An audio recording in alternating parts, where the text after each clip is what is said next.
Good morning. Good morning, everyone. Happy holidays. Narita Nunez, South Florida, Miami. Cambria Williams, Atlanta, Georgia. Lena Shirley, Northeast Florida, Jacksonville.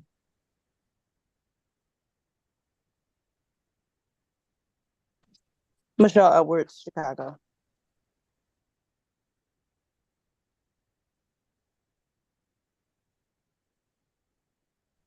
Is that everyone? Okay, we also have Ken Weeden on the line, and we'll be introducing him shortly. Anyone else? Madam Oh, Chair, Madam Chair, as discussed last night, we would like to add the Lowe's partnership to the agenda, please. okay, thank you.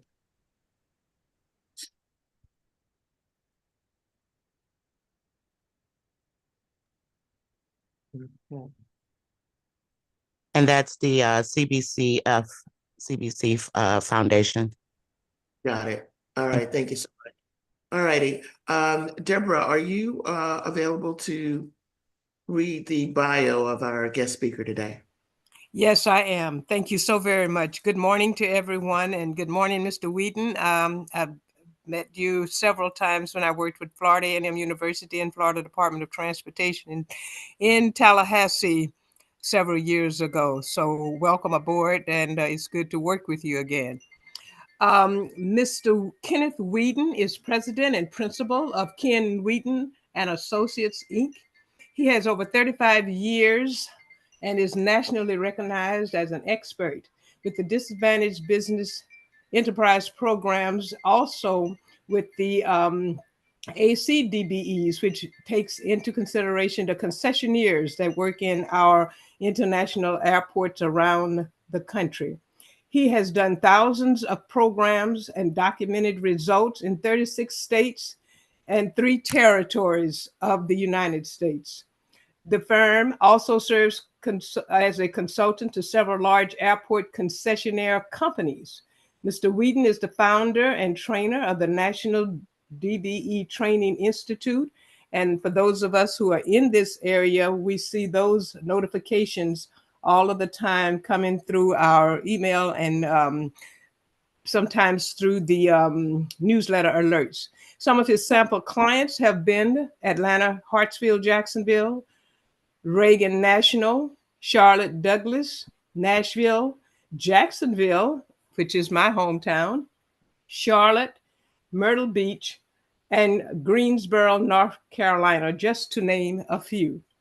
Ken has a bachelor's degree in journalism and sociology from Ole Miss. He also has planning degrees from the University of North Carolina at Chapel Hill. His master's degree is from the University of North Carolina at Chapel Hill. He has professional certificates, notifications, and all kinds of accolades from various other universities. He is a native of Tunica, Mississippi, and he works out of the Raleigh, North Carolina office of his firm. He has been an active member of AMAC, which is the Association of Minority Airport Concessionaires, since 1987. This lets you know that his experience, his background, his knowledge, and talents have been devoted to helping us as small businesses elevate to an area and to a space that we have the capacity to compete in a very competitive capitalistic society in this area. With no further ado, I bring to you Mr. Ken Weeden. Well, good morning, everyone. Hope you hear me okay. Yes. Good morning. Yes. Can you come on? Can you get on video? Are you able to do that? This early on Saturday morning? No, I don't want to do that. No worries. We just want to thank you. I tell you what. Well, let me put on a shirt. I mean, well, another shirt. No worries. Don't worry about that. That's TMI. Give me about 10 seconds, and I'll come on screen. Okay, thank you so much. Yeah, that's probably better anyway. Be on screen.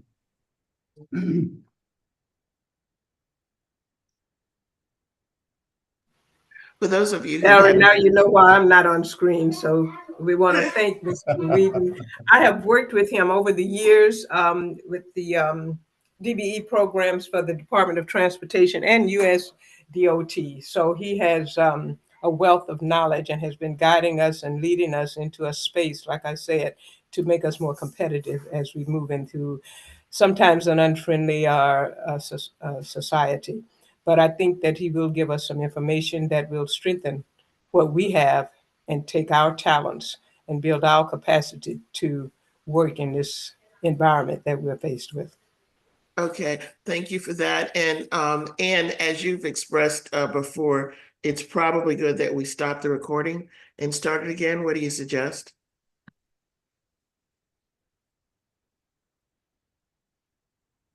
Well, Good who morning, first? Ken. Good morning, Ken. How are you this morning, sir? Ann, how are you? So you know if I were any better, I would be you. So we are live, and so I will stop the recording and I'll start it over. Okay, good.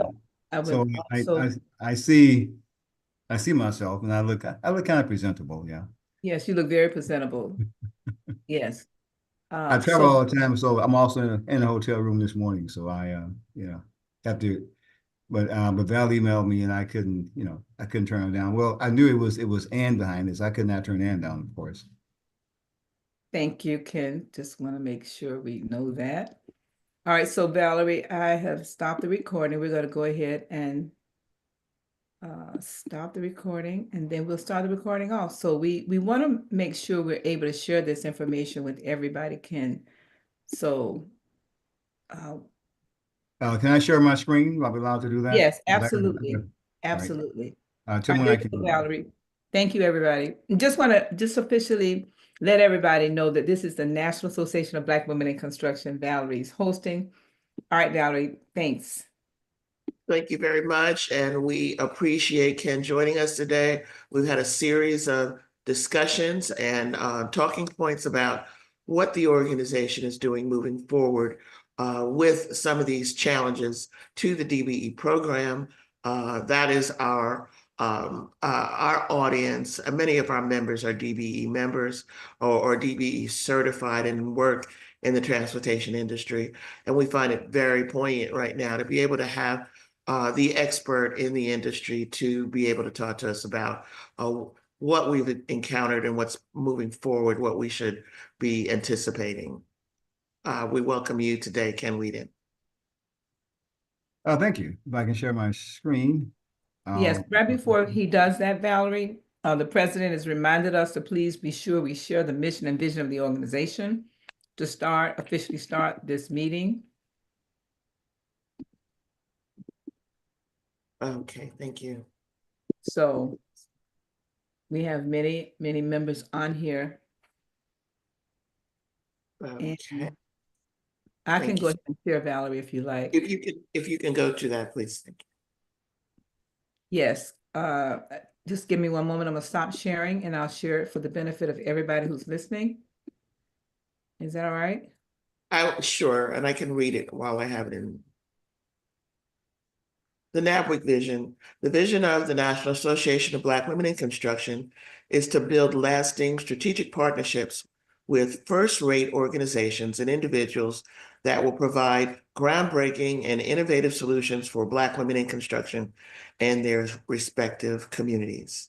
Nabwic's mission was founded to increase the national awareness of Black women in construction in the construction industry. Our charge is to advocate for Black women-owned construction businesses for contract opportunities, create strategic environments that support educational and entrepreneurial, professional and social network connections, and train the next generation of Black women and minorities in the construction industry. Thank you. And respects to our president, Tylene Henry, thank you so very much. There you go, Valerie. Okay, thank you very much. Okay, Mr. Weeden, we'll turn it over to you. Thank you. Okay, I'll go back to the screen share mode and see does this work. Share. Do you see my screen? Yes.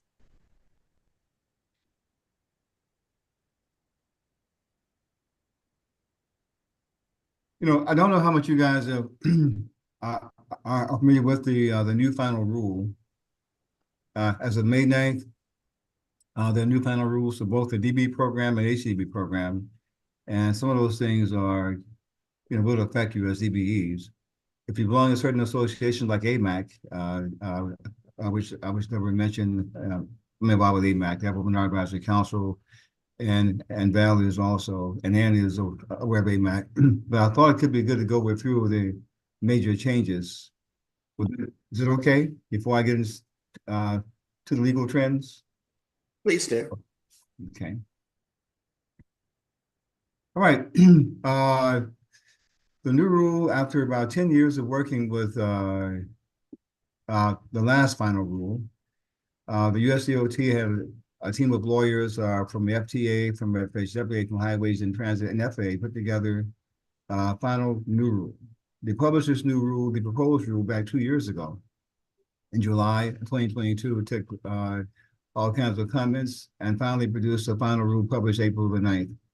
And it's effective 30 days after that. That's where rules are made. And so it's effective May the 9th. And some of the highlights of things that it did was to update the personal net worth cap and program size thresholds for inflation. The personal net worth cap for being a DBE before May the 9th was $1.32 million personal net worth, not counting the value of the business that you're getting certified, nor the value of your primary residence. But now it's going up to $2.047 million.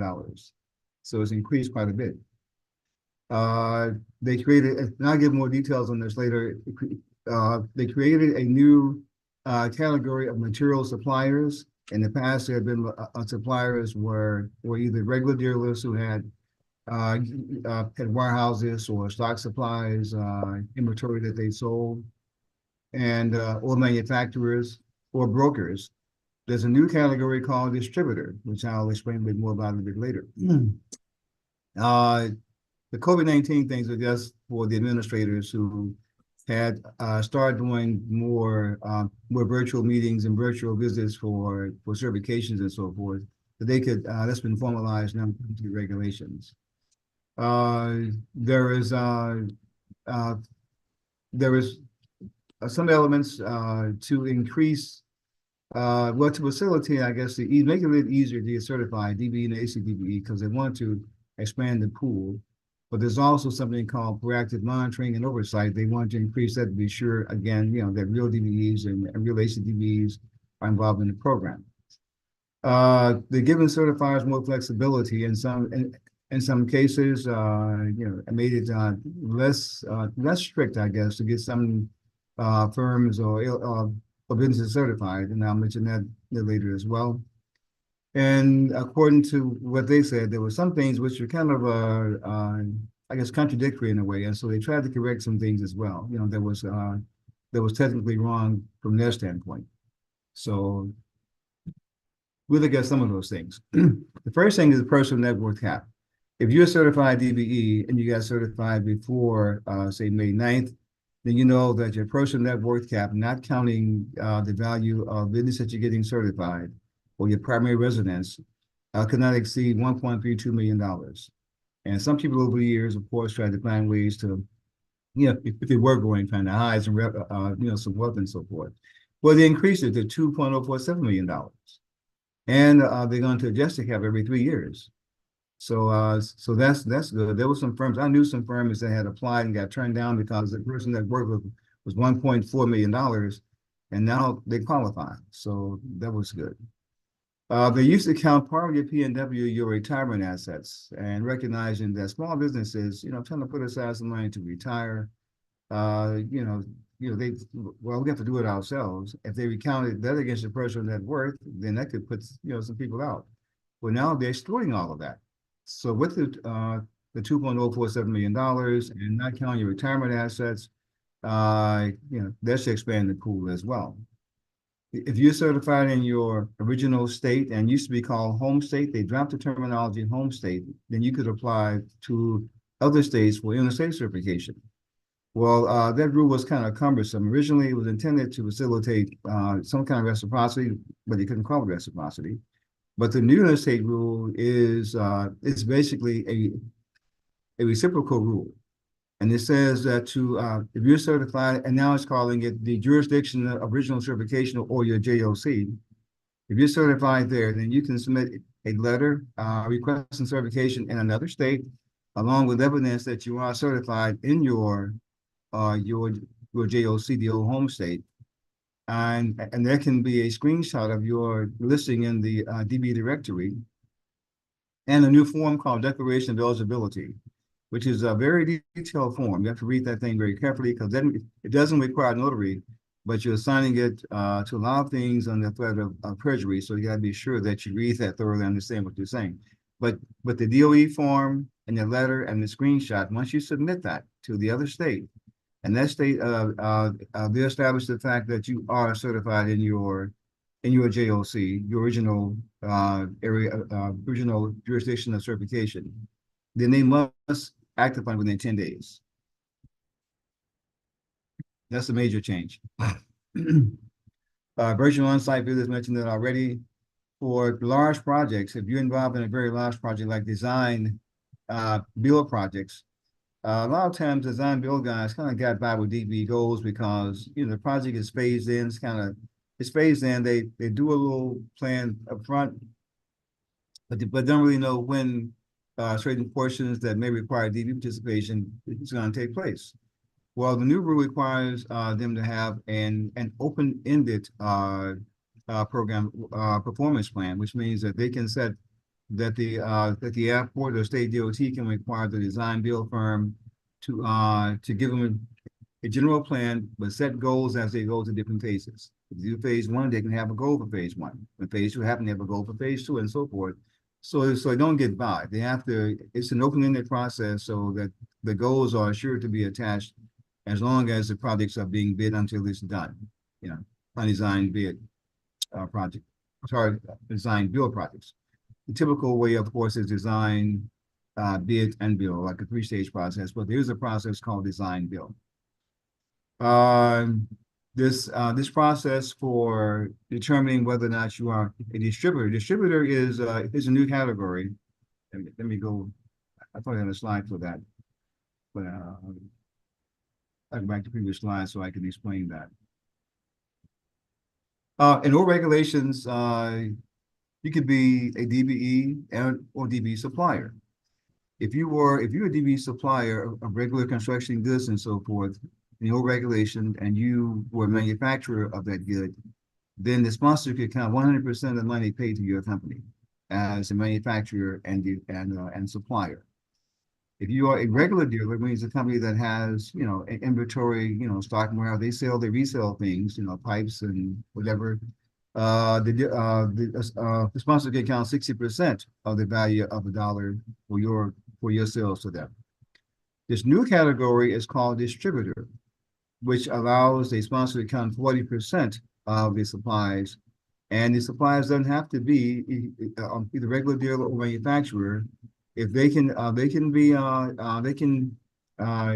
a broker of sorts, as long as they take charge or control of supplies once they leave the manufacturer, and they control it at some point themselves, and responsible for getting it to the sponsor or the prime, then they can count 40% of the money that's paid to them. The old designation for broker is still there as well, because there's some people who do nothing, just get on the phone and just make phone calls and drop ship, and they're paid a broker's fee for that. In that case, the sponsor can only count the broker's fee for brokers. So there's really 4 categories: you got manufacturer, regular dealer, and distributor, and broker. So that's part of the new process.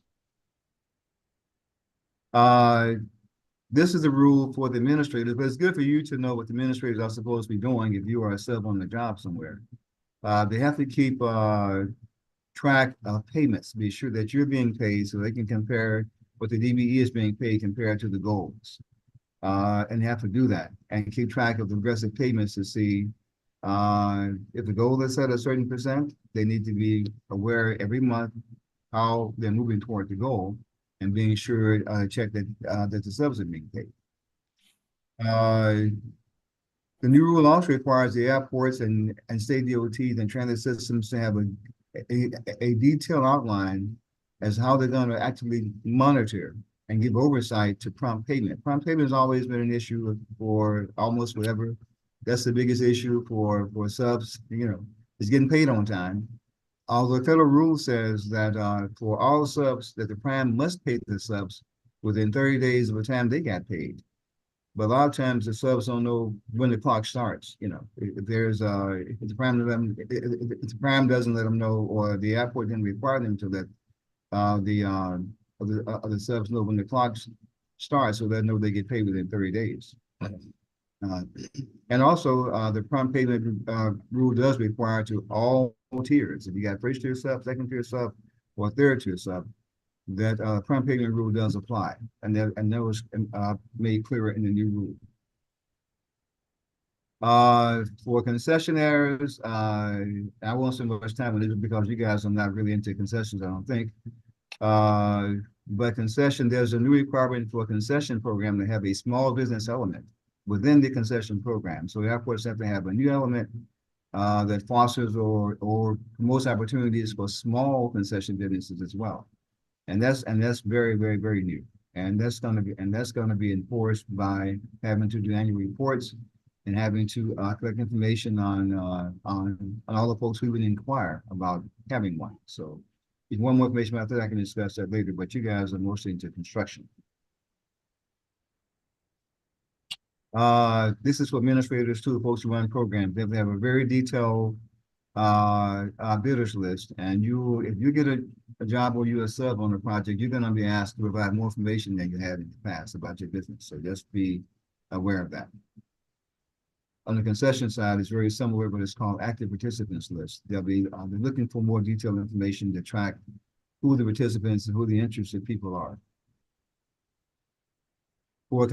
This is for concessions as well. They used to have long-term concessions were prohibited except for special circumstances, which is just 5 years. They realized for concessionaires that's nowhere near enough time. If you had to build out and get all stocked up and everything and borrow money, you need to have time to get your money back.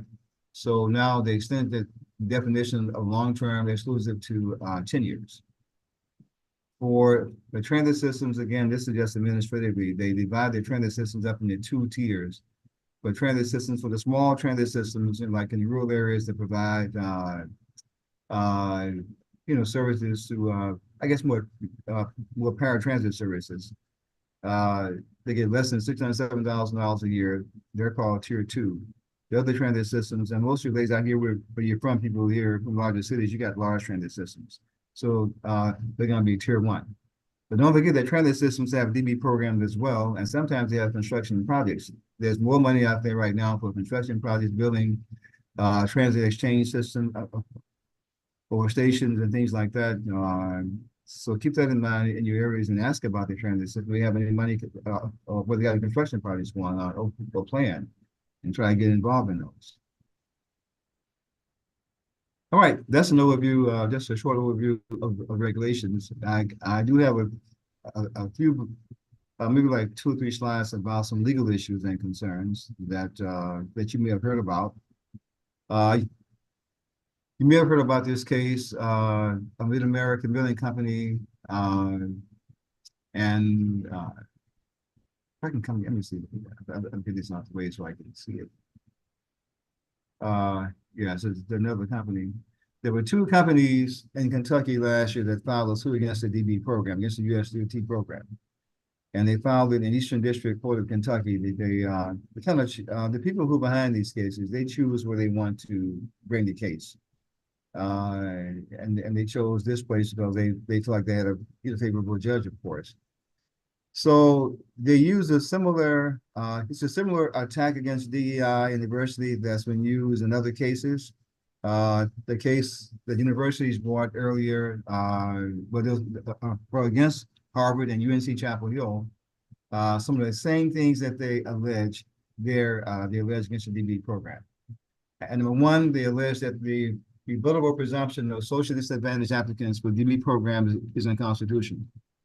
Those of you who are DBEs, by definition, DBE, there are groups who are presumptively disadvantaged. It's rebuttable, and the presumption of disadvantage applies the way the rules read now to certain groups, beginning with women, with Black Americans, Asian Americans, subcontinental Asian Americans, Native Americans, Alaskans, Aleutians, Hawaiians, and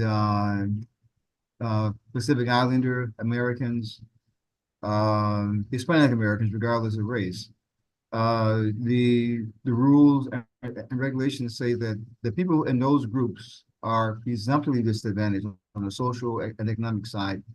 It's rebuttable, it's not just a guarantee in all cases. Well, they claim that to have that as a presumption is unconstitutional and discrimination against everybody else, but people who are not part of those groups. So they said that the method of having presumptively disadvantaged individuals does not address specific instances of discrimination by the federal government that needs to be specified in every case. So and they also I want to say attacked the program. They allege the program, the DB program been in place for a number of years and it has no defined endpoint, and it's been around for a long time. So they brought that up. So they sought a ruling that race and gender-based criteria in the program is unconstitutional. So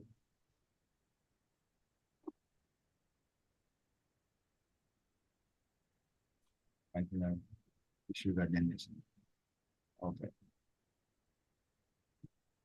All right. So in the end, the court ruled that the U.S. District Court for Eastern District of Kentucky granted a preliminary injunction against the USDOT's program, and they cited that there were constitutional violations.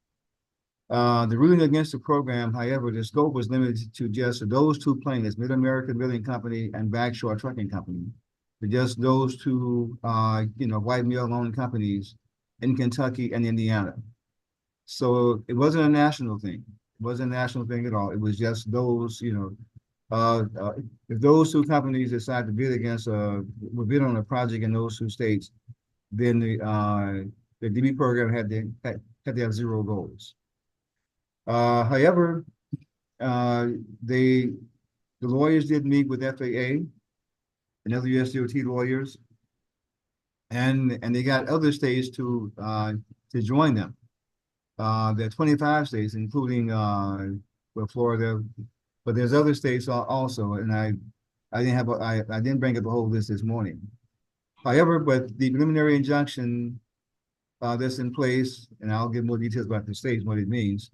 But the USDOT, and that's all three modes, highways, transit, and airports, are enjoined from using race and gender-based rebuttable presumptions for USDOT contracts that by DB goals where these plaintiffs bid.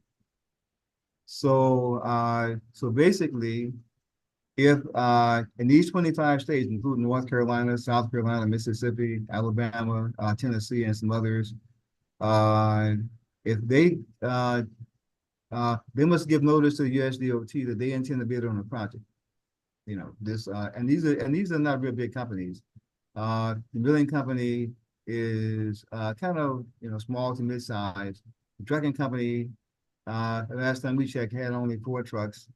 But if they give notice to USDOT that they're going to bid on a project, on a contract, and in one of those states, then the goals for that contract and that project has to go to zero. There'll be no DB goals on it. So it's not just all across the whole state. It's just that project at that airport or that highway project or the transit system, if they give notice. Because then the USDOT will give notice to the airport or the state DOT that they've been notified by the plaintiffs and that and goals cannot be set on that project. So it's a very narrow focus at this point. Very narrow. This was going to work. So all the other aspects of the program, separate projects identified by those plaintiffs, the program still is in place. The DB program, for the rules 49 Civil Part 26, and each airport has to do their program. But it did spread beyond those 2 states and the other states, but it's on a per contract basis, per project basis. It's not statewide in those states. So and they raised some questions too. I talked to FAA and they were, one of the concerns, how can a company that small, bid upon a whole lot of projects in all those states? They can't just send just a blanket letter and say, we're going to bid on all your projects. It has to be much more narrow than that. So this is one of even more concern. An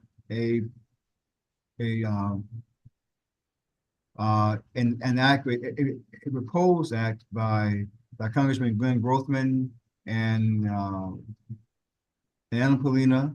I'm sorry, Congresswoman Anna Polina from Florida, called Ending Racism in Government Contracting Act. And I read this in November. See, I won't, but this is a synopsis right here. They're proposing in this act, this ERIG contracting act, to eliminate all current, and the language is very interesting, all quotas, all mandates and programs providing government contracts based on identity characteristics. They will require federal agencies to rescind regulations, and rescind means to pull back and and draw up and do away with, basically. They give preferential treatment to contractors on the basis of identity, and it will prohibit the reissuance of similar rules and regulations in the future. There is, I believe, a similar proposal in the Senate as well.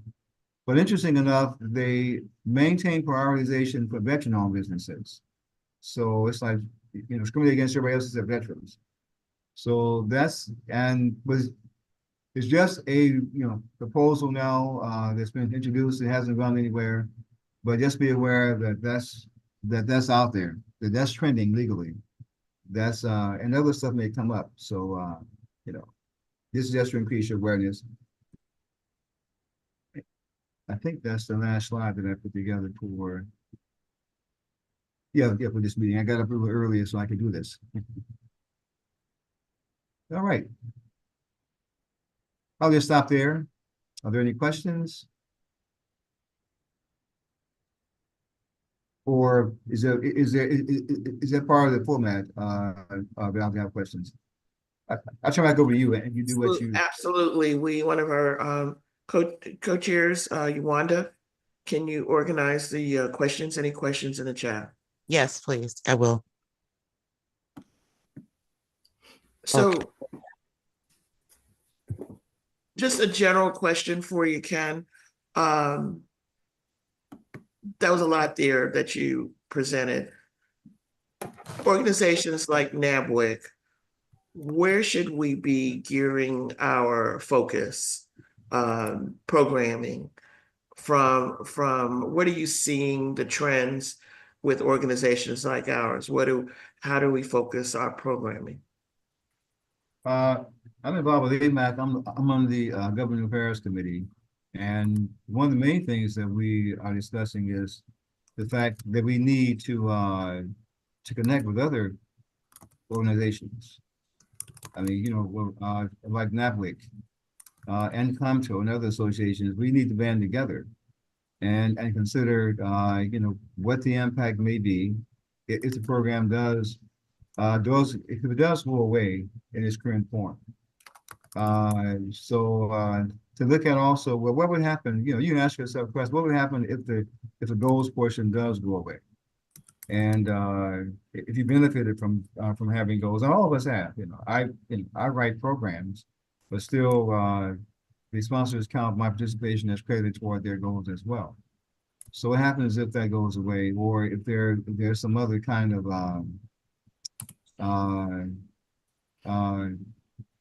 I want to say goals program or some kind of participatory program in this place that may take place. So I would try and reach out to other associations who are asking the same questions, especially AMAC. Okay, thank you very much. And can you clarify, do you think they're going to have the program for small businesses? Are we going in the direction where it's race and gender neutral, or the program will just go away altogether?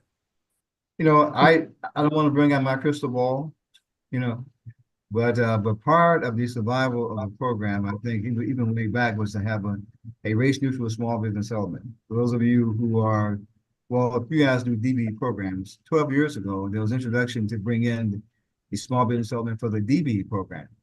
And with job force and state DOTs had to have a race neutral small business element, and to encourage participation of businesses without regard to race or gender, which means that if they set up a race neutral program so that they would encourage participation for projects or unbundle projects and make them small enough for small businesses to bid, but they had the opportunity to define what was small. The SBA limits is small is the same as DBE. They can make it smaller. It could be a micro small business program. But then if it's based upon size as opposed to race and gender, then white men could, who are small, by your definition, could bid on the jobs and do work. So, but that was never really enforced. And I used to maintain contact with Robert Ashby, who wrote the regulations back in 1999. I knew Bob before he retired, and I asked him, I said, this doesn't make any sense in a way to, this was back in 2011, to have a race neutral program within a race conscious program, which is DVE. And he gave me a simple answer. He said, this is for the long-term survival of the program. And now I see that.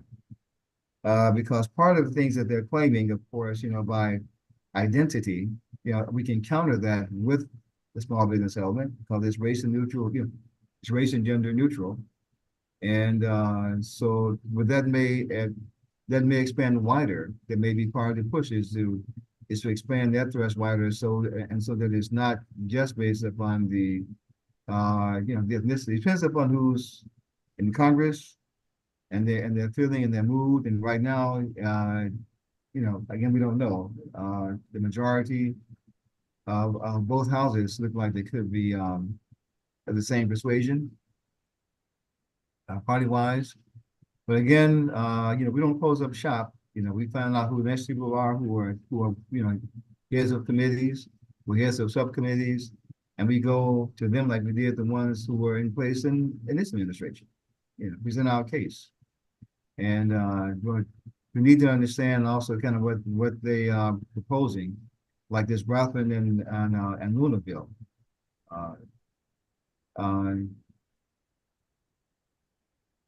I see some hands raised. Should I address those hands? Yes, I please. have a few chat questions, and then we'll manage through the Okay, sure. Go ahead. pivoting. How Nabwic it's very well known, and thank you so much for your time. Thank you. We're really grateful for your time today. We're addressing Commissioner Yawanda. I'm in the metropolitan Detroit area, Macomb County, Michigan. Yeah. We have pivoted to a point where just what you said, team up with AMAC and Comto. But when you say that, we're doing it in the normal association way. What does that look like? What should that look like from what your point you made to make a more impact? We're thinking of our white letter and including all of the different associations that we are MOU'd with or partnered with. But what would be a better impact that you would suggest, and that you mentioned those two specific organizations that we are currently working with? I don't know who you're in contact with.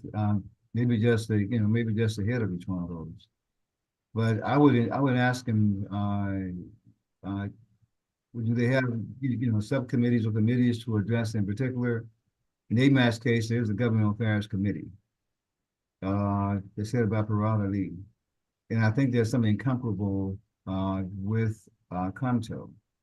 It would be good to go directly to the appropriate committee chairpersons, because they're the ones who will be on the front line, who has to deal with it AMAC does have a lobbyist. I'm not sure whether you guys have one or not. It keeps us informed kind of things that's happening and best as possible.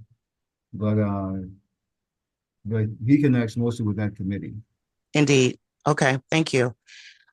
We have a chat question that's asking, how can Nabwic members arm themselves to isolate our member companies as we partner, joint venture, and move forward with strength? Keep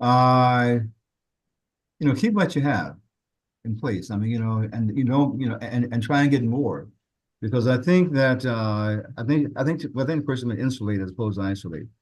I think if things do go really, really, really, really south, the projects that are in place will be probably covered because they're kind of like grandfathered in.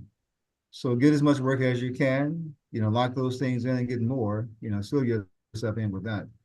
And keep, and tell your members, don't be intimidated by stuff that you read or hear, like these proposed rules and this, that, and the other, because, you can't stop just because of the things that you hear. Okay, thank you. So All right. Pardon? I said keep marching. There was a thought that flashed in my mind when I was. Okay. I'm from Mississippi. From 10 miles in middle school until I was through high school, I marched. I mean, I snuck out of the house sometimes to go march. I mean, civil rights march. Man, I'm from Natchez, Mississippi, and my grandmother marched in at the Selma March, Alabama. So, yeah. This is marching too. We're just doing different kind of ways. So keep marching, keep the business going. Amen. We have a question from Dr. Kimley Naylor from the Detroit chapter, and then we'll go on to, we have about a few more questions. Raised hands. Dr. Kimley Naylor. Good morning. Excuse my voice. Two things. First of all, will your summary of these changes in the slides that you share be available to share with us? Is the first question. That's a good question. We have a company. Well, we do training, and I mean we put together these slides for our training clients. Yeah, I guess I could. I talked to my team, and I'll talk to Ann and see about Dr. Naylor, we also have this on recording. So oh yeah, okay, you're recording it. Okay, good. We recorded this, and this is also live on YouTube, and so it's available to us. Okay. Yeah. So the other question was locally here. I'm from the Detroit metro area, and our MDOT is hosting a series of hearings right now, and they've been looking for white papers to kind of support the DBE. Has your consulting firm or training firm put any white papers together that could be used as conversations as Nabwic members here in Michigan to, when we meet with them, we could kind of share some of the findings that you guys have? I haven't heard of that. I'd like to see some details of what they're asking for. Then, perhaps we can, but I would have to see exactly what the parameters are and the guidelines for white papers, what they're looking for. So pretty much the conversation was on a partnership to really bring diversity into this space, in the light that there's these, the Kentucky cases, although it is limited, if that should try and be expanded.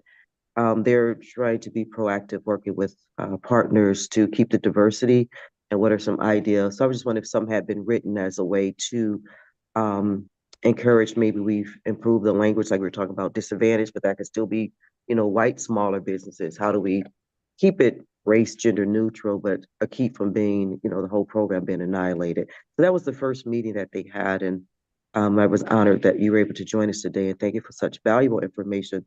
Just wonder if you had created anything or seen anything. No, I'm not creating anything, and I would like to, because every discussion would be just a little different, and I would like to tailor my responses to, to each discussion, what they're looking for, because,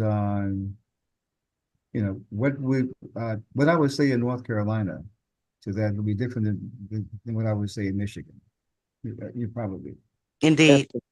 Absolutely. Well, thank you very much. We have another chat question. This is do or would disparity studies provide any protections to fight against the elimination, dismantling of DBE or MBE programs? You know, and that's a good question, because I thought about that as well. If the disparity, because it seems like they require disparity studies for us to justify, especially non-federal programs and goals programs, but yet with this court in Eastern Kentucky, also Eastern Texas, when they did a ruling against the MBDA program a couple of years ago, the court that ruled against the 8A program, they require for us, for years since the Crozon case and the Adirondack case, we had to have some proven, some compelling reason, such as a proven disparity, to justify non-federal programs, but they're not giving us the same measure. They're not requiring them to give us, the same proven disparity. But it seems to me that that if they're going to claim that that this program discriminates against other people, then those people, she needs to prove incidences of discrimination against them. Yes.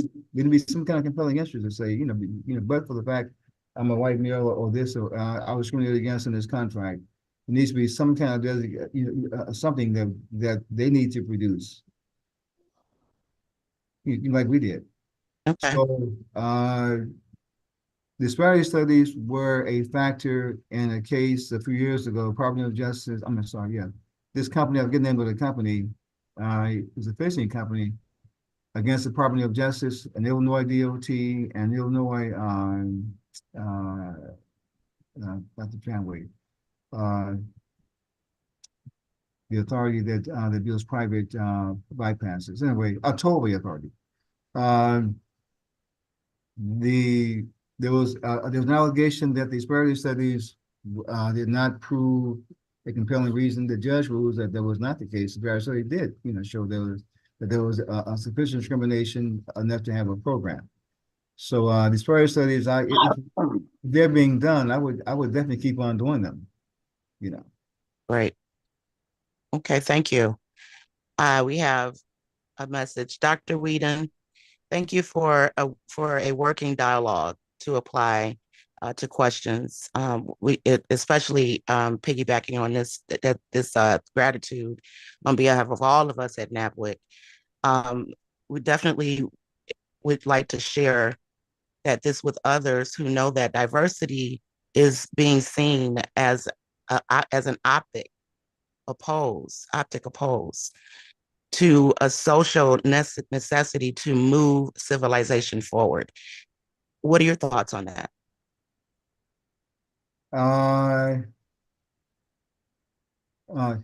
Well, generally diversity is why we have become a strong country, why businesses are stronger. I heard Secretary of Defense say in response to some people saying, there was with the guy who's been nominated to be Secretary of Defense exec was talking against diversity and women being in military, and the military in general in battle. And I heard another general who's retired say that along every historic moment in the military, where in 1948 when the troops were integrated, that strengthened the military, and it did strengthen our military. It gave us, that strengthened us overall. Indeed. When we were allowed to join, that strengthened us. When we were allowed to, to do combat duty, that strengthened us. So for people to say that diversity is apparently there's a hidden agenda against diversity that's not quite above board. To say that diversity is not our strength. Hegseth was quoted as saying, diversity, if he hears diversity is our strength again, he'll throw something like that. He pukes or something like that. But my question is, for those who talk against diversity, what is the antithesis of diversity? What does that look like? What's the opposite of diversity? If you don't have diversity, then what do you have? And I would demand an answer from them. you know. I agree. Agreed. And we have one last hand, and that'll be bringing us to the close. Perfect timing. We have a member in the New Jersey area, Ia. Go ahead and ask your question, please.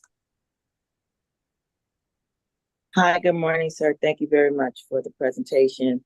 We just had a how to do business with the Port Authority of New York and New Jersey presentation on, I think Wednesday it was, and they stated unequivocally that they were not going to be changing their MWBE as program, and that it would continue, and as well they would be enforcing that disadvantaged businesses would be accounted for in their program. Now they're still under DBE, however, they still will be moving forward as they have been prior. So that was good to hear, in the essence that there is some states that and companies that will be pushing back, and perhaps that is where our voice may be more pronounced and in support. The thing about the approach to attacking the DBE program seems two-pronged to me. One is to eliminate the protection laws. The other is to mute any data from being collected that could be used in the future, as we talked about, to verify that there still is disparity, which we all know. Problem is, and if you could speak more to that, is that we seem to be moving towards a government that does not want to rely on facts. So if you could just bring us home with a little bit of how that, what we could be doing to counter the fact. I don't know if you do anything with people who don't acknowledge facts, or what should we be doing on state to state level in terms of research, in terms of collaborations. Please, sir. Thank you. Okay, Mr. Weeden, that was quite a lot. We understand. Yep. Yeah, that's a much bigger question than I can answer here in a short order, especially because it's just opinions. It'll be just my opinion, especially dealing with before I got into airport planning. I was a journalist many years ago, so that's an opinion question based on information. We are in an age of we're besieged by misinformation all the time and disinformation all the time, as opposed to facts. And that's going to get worse with AI and manufactured things. And people, and you're right, there seem to be people in power who don't want to deal with facts. They're creating a different reality. And I have no real idea how far that could take us in the wrong direction. But that's a real big question. And Okay. we don't know. We don't know, the forces that they're going to be in control. Facts used to be very important. The cases are based upon facts. But like I said, there's been no proof. Even this case in Kentucky and Texas, there was no real proof that those companies had to provide to show that they were being discriminated against, or they showed that it was unconstitutional. Somebody said it and made a little argument about it. I read that case, the Milling case in Kentucky, and when I first read it, I thought maybe somebody in sixth grade wrote it. It very, very, very silly. I mean, very, very, very poorly. The DB program must stop, and it was weak. But because of the powers that be, it could have been written by a third grade. They don't care. Doesn't matter who wrote it. Indeed. Thank you. Thank you. Thank you so much. We're going to close on the questions and raising hands. And in respect to your time, Mr. Weeden, our meeting is an hour, but we do have one last question. If you would solely graciously answer this one for us, please. Can you speak to the past language in the ruling where this is a typo, but two indicators justified the DBE program? Say that again. Can you speak to the Sure, past yeah. language in the ruling where two indicators justified a DBA program? So they were that the program has to meet a compelling governmental interest and be narrowly tailored to meet the scrutiny of justifying the need for a DBE program. Okay, now the DB program is, as you know, it's a grant condition program that by the US DOT. Now you'll see other kinds of acronyms, MBE, HUB, and SBE, but DBE almost all time refers to federal programs that are operated or required by the US DOT through its three OAs, Operation Administrations of Federal Highways, Federal Aviation, Federal Transit. And it's grant conditioned. When you receive federal grants, there's a long list of conditions that the recipient has to comply with. For example, for airports, there's like 38, 39 different conditions. The DB program is one of those conditions. So one of the things about DBE program is, you receive grants, you got to do it. It's a condition. You receive grants, you got to do it. So that's it. So the funding for airports, which is aviation, and the funding for surface transportation for highways and transit, they're like two, well, besides the BIL, but the new things that happen under Biden, which is wonderful. I mean, that's been wonderful for us. The BIL programs and the Inflation Reduction Infrastructure Act. That's where a lot of money. But those programs are funded. Airports had a basic 5-year program called AIP, Airport Improvement Program, but every 5 years it's reauthorized. And the latest one has been reauthorized.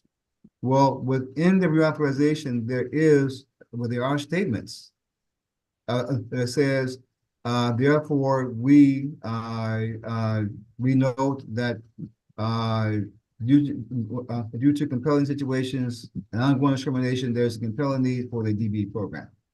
And there's language like that. There's also language like that for the service bills that funds highways and public transportation. Language that says there is a compelling need to continue the DB program. So the DB program is statutory also, by the way. So it takes something more to undo it than just somebody declaring it, okay, we can't have it. It takes much more because it is by statute now. So it is in place. There's been declarations in the funding bills themselves that says there's a need to continue the program. And so it's not easily dislodged. Excellent. Awesome. That's an awesome way to wrap it up, sum it up. And I passed it back on over to our chairwoman, Valerie Mundy.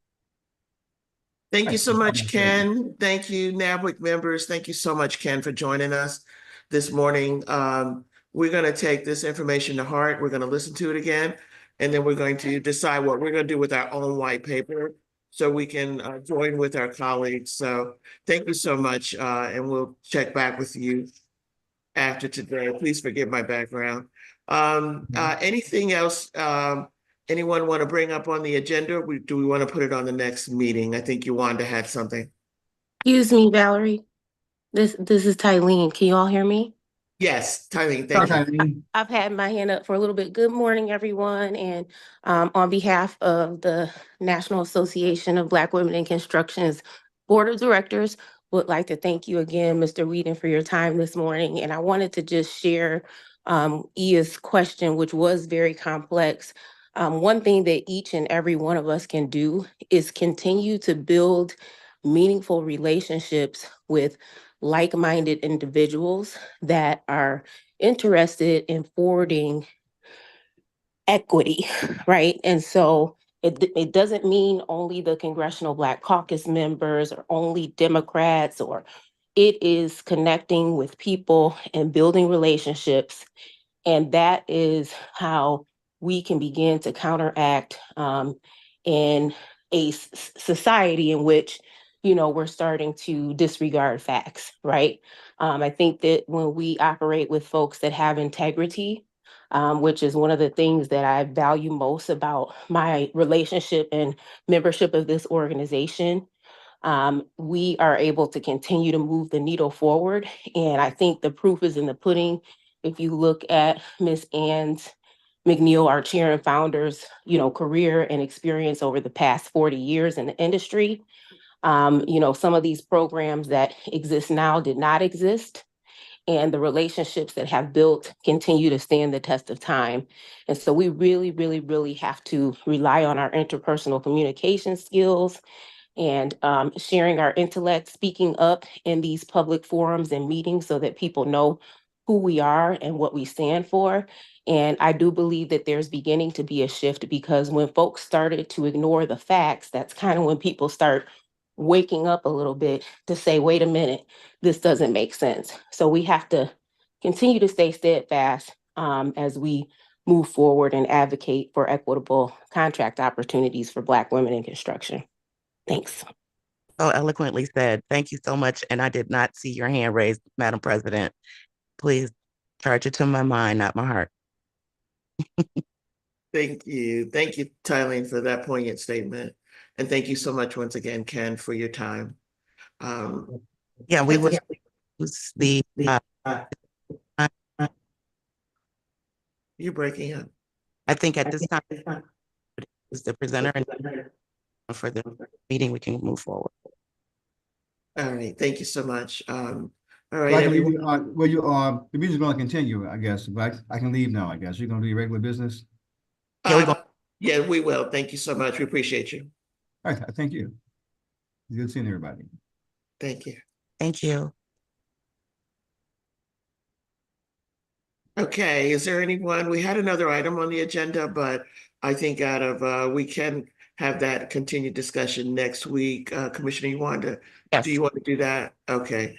All right, can we get a motion to adjourn?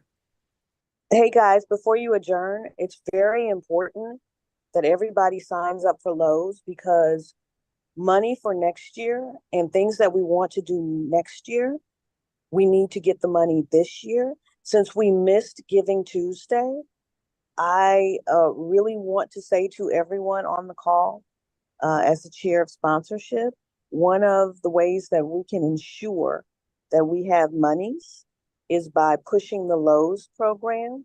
Because Is this next year, that this can is, this was this needed to be on the agenda. We tried to place it on there today, but as you see, our guest was a priority for us all. The meeting Lowe's is one of the priorities. It's a priority. It's a priority. Y'all enjoyed that. I'm just letting you know.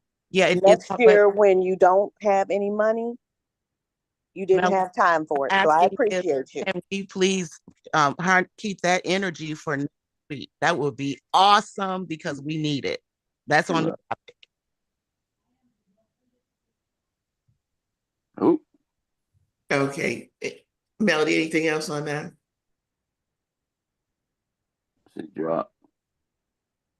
Okay. All right. Thank you all. Anyone else? I think we have a motion to adjourn. Second. All right. Thank you. Everyone have a blessed weekend. Appreciate you all coming on. Thank you. Bye-bye. And this recording will be made available to everyone. Thank you.